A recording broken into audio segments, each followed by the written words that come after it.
I'd like to introduce Laurindo Garcia, who founded the Be Change Group. It's a social enterprise with a valuable perspective on how data is gathered through social media and apps that can actually improve lives. He's a community advocate and communications specialist. Be Change has embarked on its first 5-year strategy for enhancing the lives of the LGBTI. And you know, I'm learning my new alphabet today. I focuses on the community who have physical anatomy that doesn't actually match with your DNA. And people in this community also living with HIV, they're using data, stakeholder engagement, and apps. So it's technology that encompasses this entire community. Laurindo.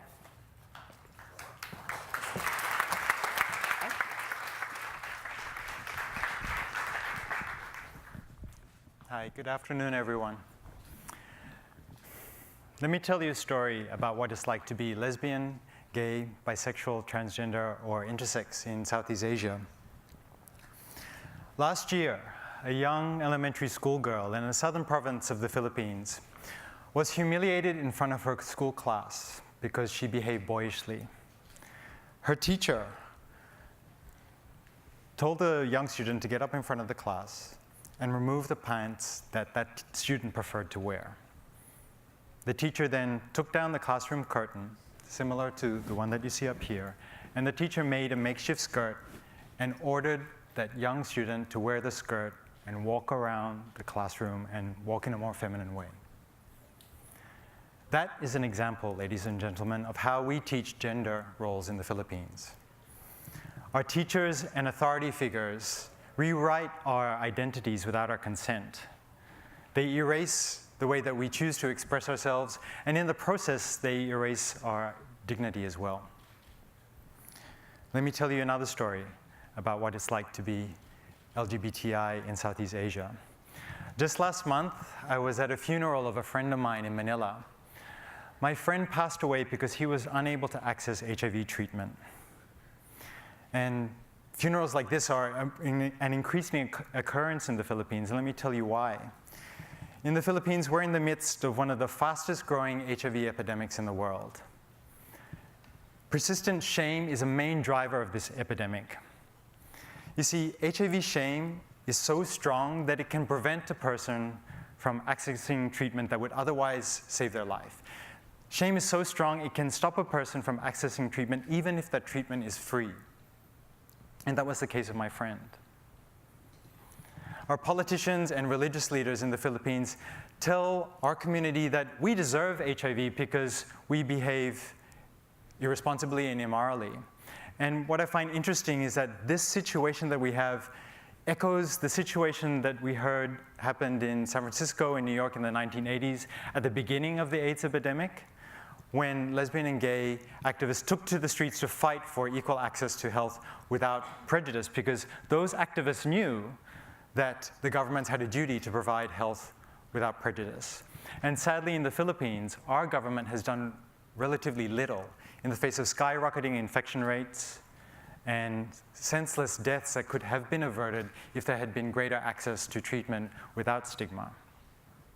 The inaction from our government speaks volumes. It's an example of how we're told as a community that our lives are shameful, and because of that, they're expendable as well. Both these stories that I've shared with you give you a brief insight into the stigma and discrimination that my community faces in the Philippines. But our problems there are not isolated to the Philippines. Millions of people in our community across Asia are surrounded by bullying at school, by violence in the family home, by senseless deaths. And perhaps people think that this situation is acceptable because Asia's most famous sports person, the boxer and now Senator Manny Pacquiao, said, LGBT are worse than animals. We know that the way that Manny thinks, he's not alone in his thinking. And sadly, we see in a concerted effort around the globe to sow the seeds of hate and violence in an attempt to erase our community. And in an earlier session today, the folks from HRC and Trevor Project reminded us that just 1 year ago, almost a year to the day that the US Supreme Court handed down its verdict in support of marriage equality, And sadly, what I found really troubling is that despite that anniversary almost being on our door, 10 days ago, 49 lives were lost in the name of homophobic hate. What happened in the days after June 12, when those lives were lost at the Pulse nightclub, was even more worrying. When religious leaders and politicians around the world started speaking out in condemnation of the violence, many conveniently swept the homophobic nature of these killings under the rug. Now is the time for us to end this cycle of hate and violence. But how? What do you do? Where do you go when the world around you is hostile? Over the past 5 years, my organization has found that people are increasingly going online in these situations when they're looking for assistance, when they're looking for information. And not a week goes by without myself or one of my team receiving a request for help or information online via social media, instant message, or email. In fact, just this morning I received a Facebook message from somebody from the Philippines asking for help. But you should know the nature of these questions. They're quite specific. For example, we get questions from lesbians in Manila who are asking for advice when they've been turned away from a job interview on the mere basis that they act masculinely. Or trans women in Jakarta or Kuala Lumpur who are looking for a way to break the glass ceiling of employment and find jobs beyond sex work, hair, makeup, and entertainment. Or gay or bisexual men in Singapore or Bangkok who are looking for doctors and clinics where they can feel comfortable to talk openly about sexual health. I mean, the list goes on. And when I've spoken to people here in the US, I've heard of similar problems here to find information and help, especially for people in the Midwest and the Deep South. And what I find interesting is that we live in a digital age, and there's increasing access to mobile internet around the world, even in the developing world, and yet finding answers to these questions is incredibly difficult. Have a think about it. If you are a lesbian in Manila and you're looking to make a complaint against unfair workplace practices, what search terms do you use? If you're a trans woman in Jakarta or Kuala Lumpur and you are looking for the inclusive employers, which job websites do you use to find those employers? If you are a gay or bisexual man in Singapore or Bangkok and you type in HIV test into your search engine, from among the search results, how can you discern which places are friendly or hostile? Sure, you could enhance your search results by looking for online resources and use keywords such as bisexual or gay or trans or lesbian. But I can bet you more often than not, your results would come from the United States, from Europe, or Australia. So if you're a person from the developing world, those resources have traveled halfway around the planet and are probably in a language that's foreign to you. Now, don't get me wrong, community knowledge in Southeast Asia and other parts of the developing world does exist. We have word-of-mouth information that's alive and well, and of the information that is online, it is definitely there, but it needs to be mined from blogs, forums, from complex databases and reports. And our governments do not make accessing information very easy. At one end of the spectrum, we have media regulations, like places in Singapore, that prohibit the distribution of content that's deemed to promote a gay lifestyle. On the other end of the spectrum, we have regulations in Indonesia or Malaysia that make it very difficult for our community to form associations and to organize. So as you can see, we live in a legal environment that makes it very difficult for our community to help ourselves. I believe the time has come for us to revolutionize the way that community knowledge is shared. I think we got to do better to enable people with information that can help them live well and live their lives with dignity. But how? When I founded Be Change, I started out with a very personal mission. I was intent on finding and resolving the situations when stigma and discrimination form the primary barrier for people to access health services, social support, and legal assistance. In order to tackle such a big, tough job, I needed to form a team around me. And I added an additional challenge to my team in saying to them that we need to use technology in our work and for tech to be our primary tool. Because if we are successful, then our interventions, our tools could be replicated and scaled up.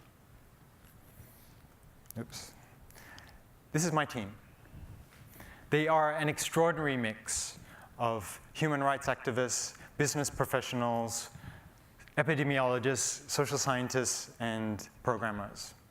75% of my team are in their mid-30s or younger, and I have firsthand experience of the passion, determination, and creativity that my team have used to try and tackle the big problems in the world. My team are based between Manila, Singapore, Bangkok, Sydney, and New York. We're lucky to see each other face-to-face once a year. For the rest of the time, we work 100% online, and they do a tremendous job. But we've had a tough road. In attempting to tackle a big societal problem, we've had to test numerous strategies, and things didn't always go according to plan.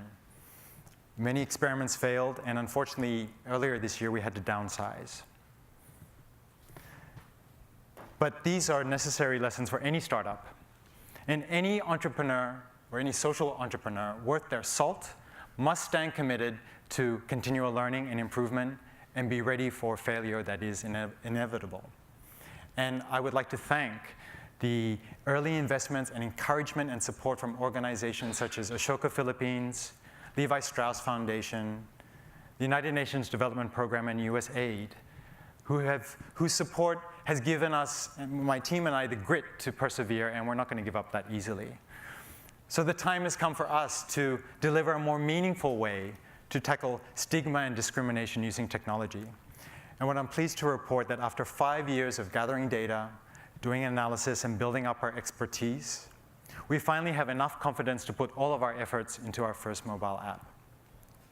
With the app that we want to build, we wanted to help you see your city and towns in a new light.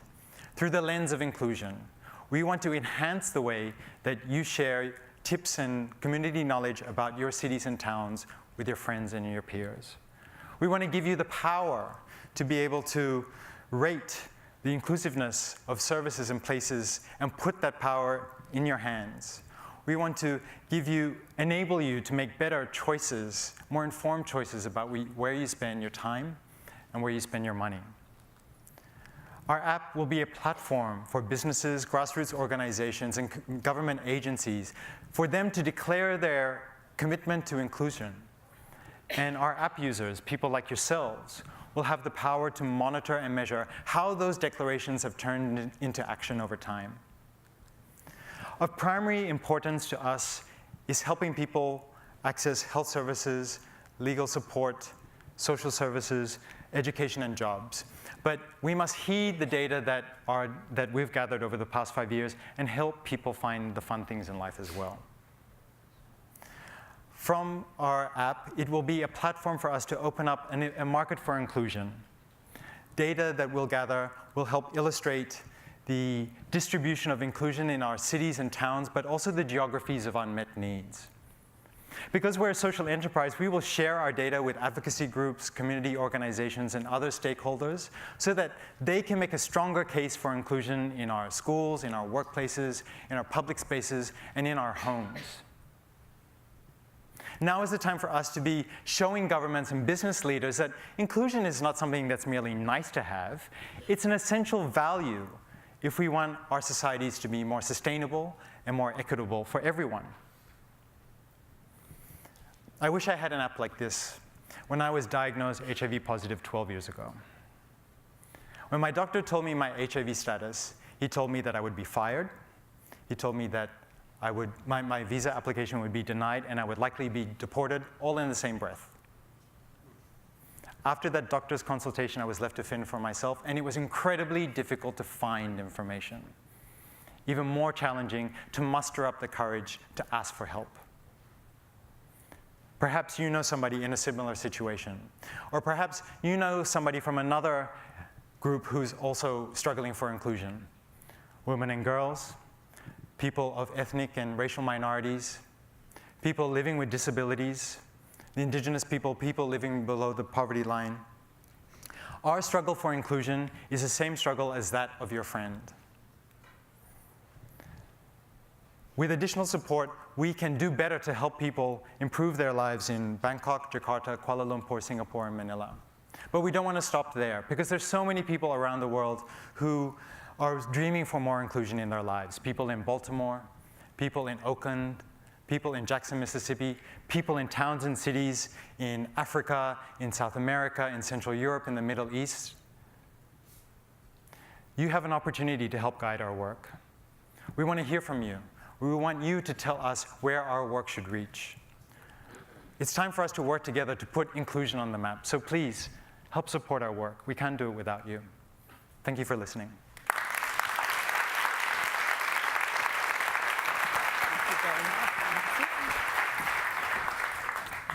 Well, thank you for bringing a spotlight to this issue that a lot of people still think. I mean, I think a lot of people think of that image of Princess Diana with the children who were HIV positive as a major breakthrough.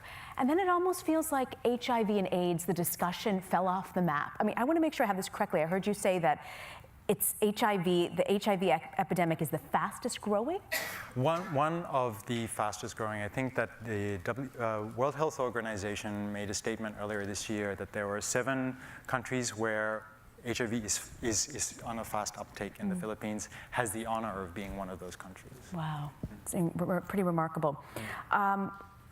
You talk about inclusion and the shame that comes with it, that a lot of people feel the shame, and that forces them, that paralyzes them really to seek help. How do you work around that if you do feel that shame?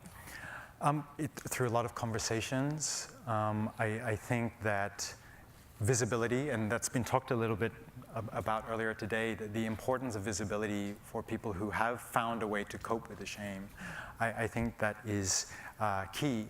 But I also think that we also need to give people permission to put it aside, because especially in the Philippines, as much as society is applying shame onto us, there's a lot of shame that we perpetuate on ourselves, being a Catholic country. And so I think that for a lot of people, that is a vicious cycle in their minds and in their hearts, and that needs to be healed. Somehow, and that can only happen with conversations, by talking, with visibility. And unfortunately, HIV is a thing where people feel that they need to suffer in silence or die in silence and die solitarily, and that's definitely not the case. How do you deal with conflicts between, this is a question from our audience, conflicts between the LGBT and different religious groups? You talked about how Catholic the country is. Yeah, that's a good question. I don't think that is a problem that's limited to the Philippines. I think that one of the strategies that has worked well was finding allies within the religious community, because they're definitely not one voice, they're not one block. You've got progressives and you've got conservatives as well. And in every country that I've done work, there is always one church or one minister or more, and this is across all faiths, who are ready and open and looking for opportunities to speak out in solidarity of the LGBT community and other minority groups. So I think my message to any activist or any person in the community is look for those allies. But I also think that we need to broaden it out from just the issues that the religious community are focusing on, because we also need to remember that aside from religion, the state are duty bearers. They have an obligation to deliver services, health, education, and jobs. And those decisions should not be applied on religious terms, because for clear reasons. And so I think that we also need to make sure that discussion is not lost as well. There's a question here. I should preface this by saying Univision had a report with a man whose name is Miguel, it's not his actual name, saying that he was a lover of the shooter, the Orlando shooter, for a couple of months, and saying that he believes he retaliated because he was with a man who was HIV positive. And the question here says, how does the Orlando shooter being outed as a gay man acting in retaliation of possible HIV infection change the narrative? My initial reaction to that is I can understand if people react badly when the truth is told. However, that's no excuse to kill people. So it's unfortunate, if that happens to be true, it's unfortunate that those are the circumstances and that is the context. But still, you know, that there's no excuse for violence, there's no excuse for killing people. And this, I think, highlights the need for us to be talking about these unspoken topics, these taboo topics, such as sexual health, HIV, gender issues, because they get swept under the rug. As clearly as I said before, people feel uncomfortable talking about sex, about our bodies, about how these links to how we feel about people, and the continual suppression of these discussions has implications that hurt people. And I think we have to find a way to have these discussions because clearly many people are hurting. You mentioned that sex is such a difficult topic to talk about, and especially sex surrounding HIV, getting the help you need. You talk about the shame and the stigma. So how do people, if they feel anxious talking about sex just in general, how do you get them to open up and understand?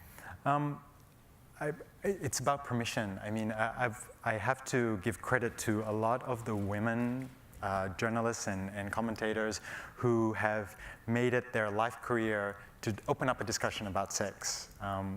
One of the slides there was from a journalist named Ana P. Santos, who has a blog about where she's talked about sex and sensibilities. And I think that creating forums where people can discuss, where people have permission to ask questions. I think a lot of people are hesitant to ask questions because either they're embarrassed or they don't want to, they feel that their question is stupid. I think we need to create more forums for that. But also understand the cultural context. That might be very easy to do in the United States, but there'll be a whole different other parts of cultural parameters that type of discussion happens in a very Muslim country or a very Catholic country or a Buddhist country. But that doesn't mean that these conversations can't happen. They just need to be tweaked in a different way and very much led by locals. And I do think that younger generations are able to tackle this very well. Women have done a great job, and we must be supporting more women to be speaking openly about these issues as well, because they can be our leading lights, and more discussion. You talk about discussion. Someone's asking here, where's the best place to get reliable, relevant information about this topic? That's the thing. How validating high-quality information is very tough. One of the things that we have, or that we're proud of, is building a database of community-friendly service providers in 5 capital cities in 5 countries in Southeast Asia. It seemed like such an easy idea. We thought, yeah, let's speak to people in the community, let's put all that information into a database and put it on a map and put it out there. It takes a lot of resources, not only to gather the information, to validate it, but keep it up to date as well. So that's a long way of getting back to answering the question, in that the first point of call would be to go to your local LGBT organization, one that you know has a good reputation, and ask questions, but then triangulate your search and ask other people as well. And from that, make your decisions that way. We're trying to address that very problem with our app, but we're still a few months away from that, so we hope to deliver a solution for that soon. And a 5-year anniversary with the Be Change Group. That's pretty remarkable. Yes, it is. Laurindo Garcia, thank you. Thank you. Thank you. Thank you.